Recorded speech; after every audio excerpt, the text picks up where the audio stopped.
¿Qué haces con YPF? YPF primero la tenés que racionalizar y después se vende. ¿Se vende YPF? Sí, ¿Con claro. vaca muerta? Sí, ¿Vendés vaca muerta? sí, ¿cuál es el problema?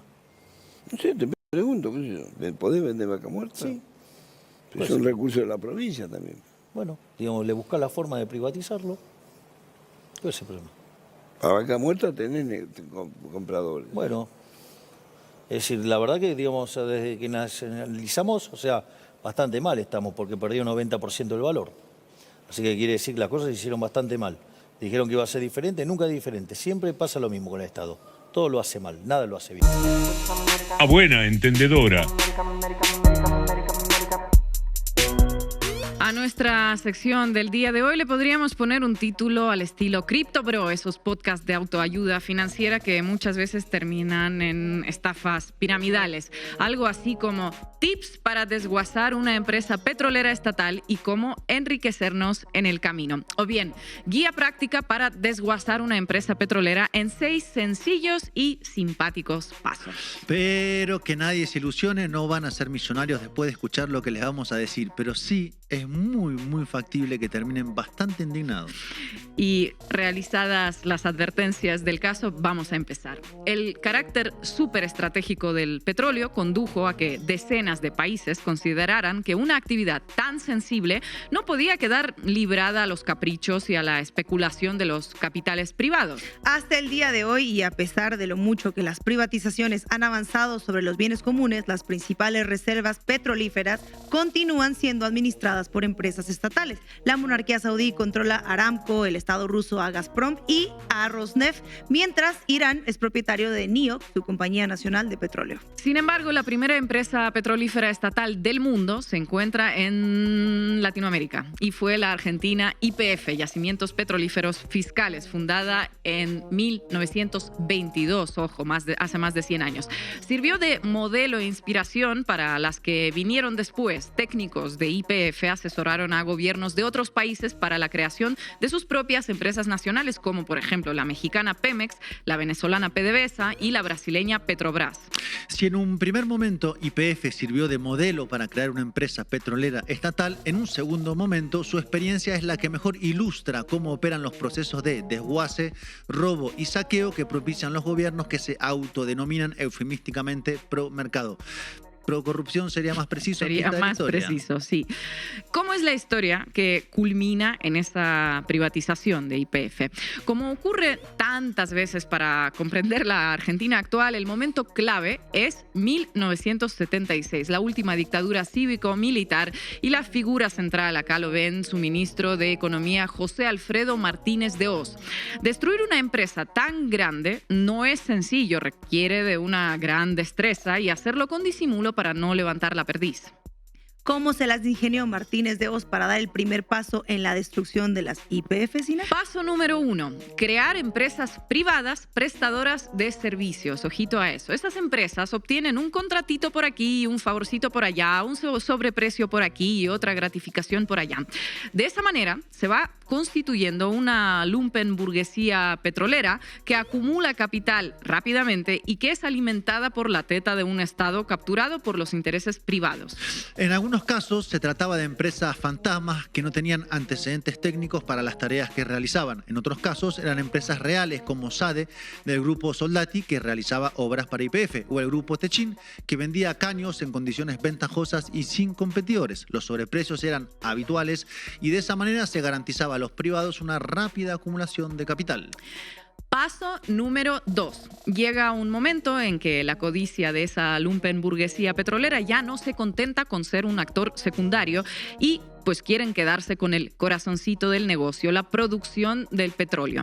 Para gratificarlos, Martínez de Hoz, el ministro de Economía de la dictadura, les entrega 21 áreas petroleras que ya estaban operativas y que las manejaba YPF, la empresa estatal. El Estado había recorrido el largo camino de trabajo e inversión que va desde la exploración y la prospección hasta que un área finalmente produce petróleo.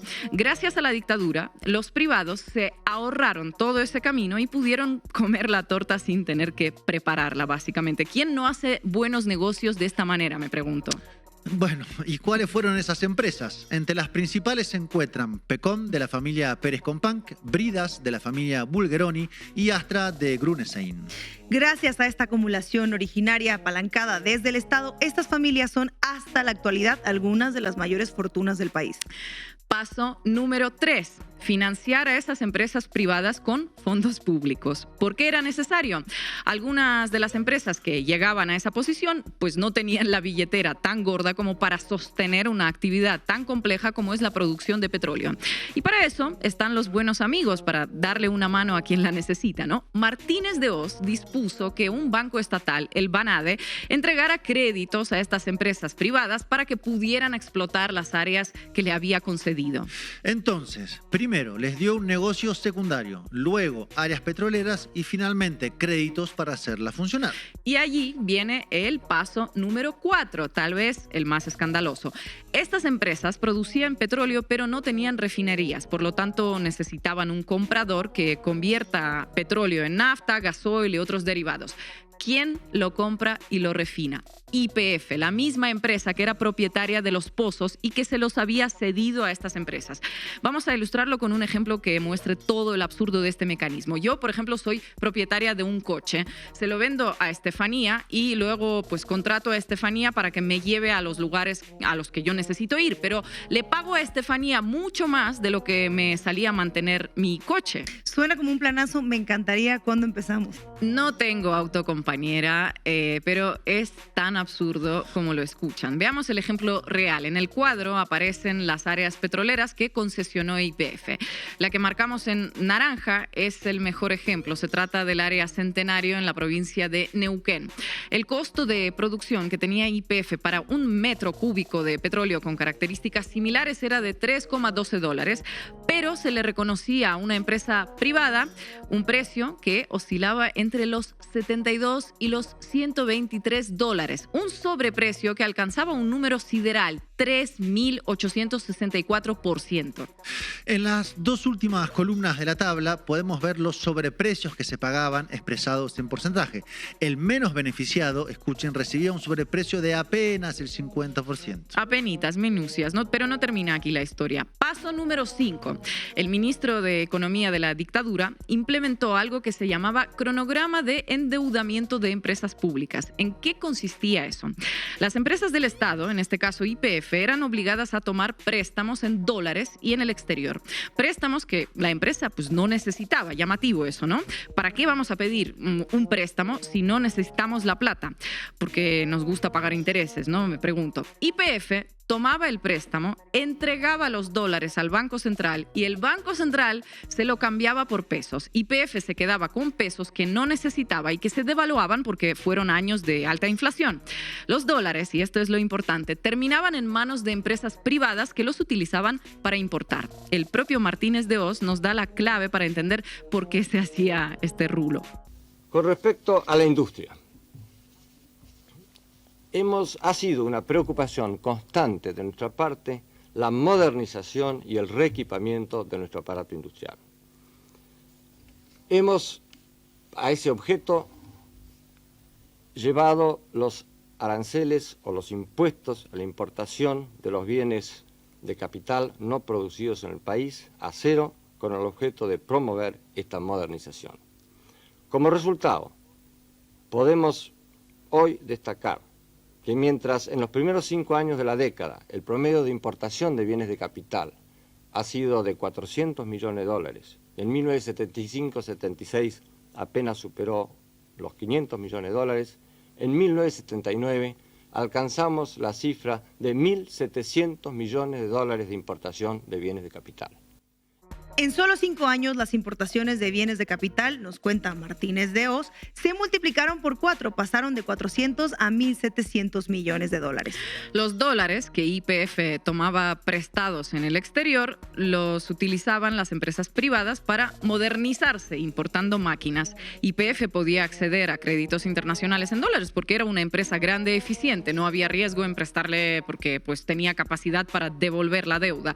Esos créditos los terminaban usando quedando empresas privadas y menos eficientes, por eso precisamente necesitaban modernizarse. Y ya que estamos con tips, podemos agregar una máxima como guía. El mundo real es siempre al revés de lo que dicen los liberales. La empresa estatal eficiente debía subsidiar la modernización de las empresas privadas, menos eficientes y menos merecedoras de crédito. Y aquí sumamos un pequeño datito. Hubo muchas empresas privadas que también tomaron sus propios créditos en el exterior y en dólares. Quédense con este dato que ahora Ina va a explicar porque es muy importante. Ahora les explico. ¿Cuál fue el último paso? Paso 6. Las empresas privadas fueron beneficiadas con un seguro de cambio que culminó en la estatización de la deuda en dólares de esas empresas. Ese beneficio, que es el origen de la deuda externa argentina en esta etapa histórica, fue otorgado a las empresas privadas, pero no a YPF ni a las demás empresas del Estado que habían sido obligadas a endeudarse. La deuda es utilizada como un recurso propagandístico para señalar la ineficiencia de las empresas estatales. La historia verdadera, la historia que está avalada en datos, es bien distinta. Eran empresas eficientes que fueron obligadas planificadamente a volverse ineficientes para beneficiar a empresas privadas. La consolidación de aquella Argentina del privilegio terminó en la privatización de la empresa en los años 90 y la recuperación parcial por parte del Estado en 2013. En la actualidad, YPF padece una nueva ofensiva privatizadora con mecanismos similares. Desde la asunción de Javier Milei en la presidencia, se transfirieron áreas productivas a empresas privadas, algunas de ellas empresas fantasmas. El caso más resonante es el de Javier Iguacel, quien fuera secretario de Energía de Mauricio Macri. Se quedó con una área petrolera a través de una empresita que fue creada después de que el área le fuese transferida. Así como lo escuchan, se le entregaron pozos petroleros a una estructura jurídica que no existía. Y a eso se suma además la ofensiva otra vez de fondos buitres que litigan contra la empresa YPF o el Estado. ¿Y dónde lo van a hacer? Obviamente en Estados Unidos. Obviamente en Estados Unidos. Actualmente el presidente de YPF es Horacio Marín, quien trabajó toda su vida en la petrolera del grupo Techint. Bueno, ahora adivinen a dónde va a ir a trabajar cuando se vaya de YPF. Bueno, pues volverá a la empresa de la que salió, Tecpetrol. Pero, claro, llegará mejor preparado porque se llevará consigo la información contenida en los estudios geológicos realizados por YPF, por el Estado argentino, en todo el país. Estafas análogas a las que estamos describiendo en YPF son, con las particularidades nacionales del caso, las que se usaron para desguazar Pemex o PDVSA. Si fueran salvadas en algún momento es porque hubo gobiernos, el de Hugo Chávez en Venezuela y el de Andrés Manuel López Obrador en México, que lo reencausaron antes de que todo ese proceso culmine. El gobierno federal nos dice que está rescatando a Pemex. Sin embargo, conforme vemos los reportes financieros de Pemex cada trimestre, pues hay mucha gente que se cuestiona si realmente estamos viendo un rescate o un esfuerzo por hundir todavía más a la petrolera mexicana.